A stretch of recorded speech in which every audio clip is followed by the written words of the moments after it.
In this problem, we need to determine the equation of a parabola such that its focus is at the point 0, 2 and the vertex is at the point 0, 4. So let us begin.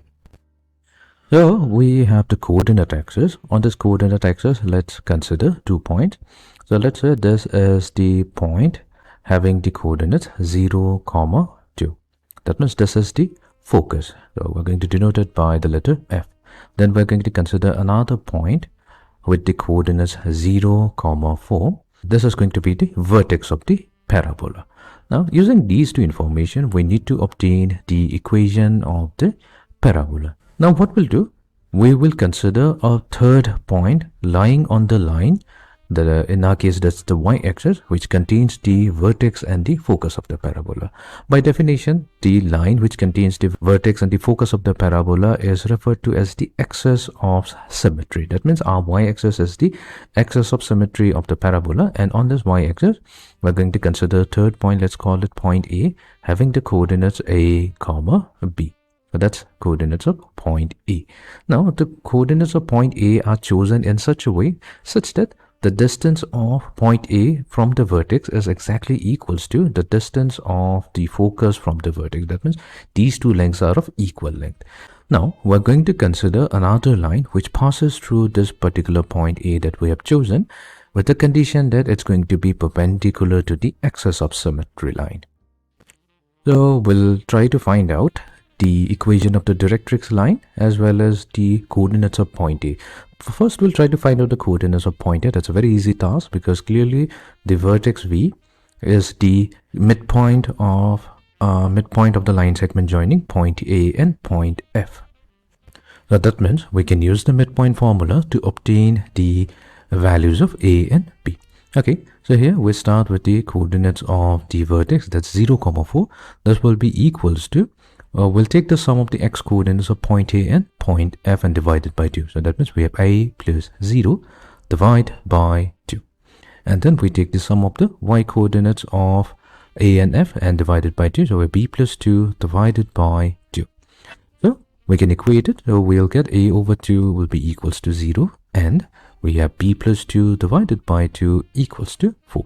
Which gives the value of A as 0 and the value of B as 6. So that means the coordinates of A will be 0, 6. Now, using this information, our next goal will be to determine the equation of the directrix. Now, clearly, from this diagram, the directrix line is parallel to the x-axis. And any line which is parallel to the x-axis, its equation will be given by y equals to b. Y equals to b, and we have already defined the value of b. So b is 6 units. So that means the equation of the directrix will be y equals to 6. So now we have the equation of the directrix, that's y equals to 6. We have the coordinates of the focus. We are now ready to obtain the equation of the parabola. Now, to find out the equation of the parabola, we need a point P. So let's say this is a point P with the coordinates h, k. Now here, point P is the locus of the parabola, and the locus of the parabola is chosen in such a way so that if we join point P and point F, that means point P with the focus F, and also if we drop a perpendicular from point P on the directrix line, this is the perpendicular such that the perpendicular line meets the directrix at M, then by definition of a parabola, PF must be equals to PM. Now we can easily obtain the value of PF because here all we have to do is use the distance formula. So let's use the distance formula to obtain the length PF. So PF will be, so we'll take h minus 0, that's the difference of the x coordinate. We are going to square this value, then add it to the difference of the y coordinate. So that's k minus 2. K minus 2 whole square equals to the perpendicular length PM. So here what we need is the equation of the directrix. So equation of the directrix y equals to 6. But what we can do, we can rewrite it in standard form. That means ax plus by plus c equals to 0. So here there is no x term. So what we can do, we can rewrite it as 0 times x. Added to y will be simply 1 times y. We'll transpose the 6 to the left hand side to get negative 6. So this is the equation of the straight line in its standard form, or equation of the directrix line in standard form. Now we have the coordinates of point P. We can use the perpendicular distance formula. We'll take the absolute value. So here we will consider the coefficient of x, which is 0, that will get multiplied with the x coordinate of point P. So we have 0 multiplied to h.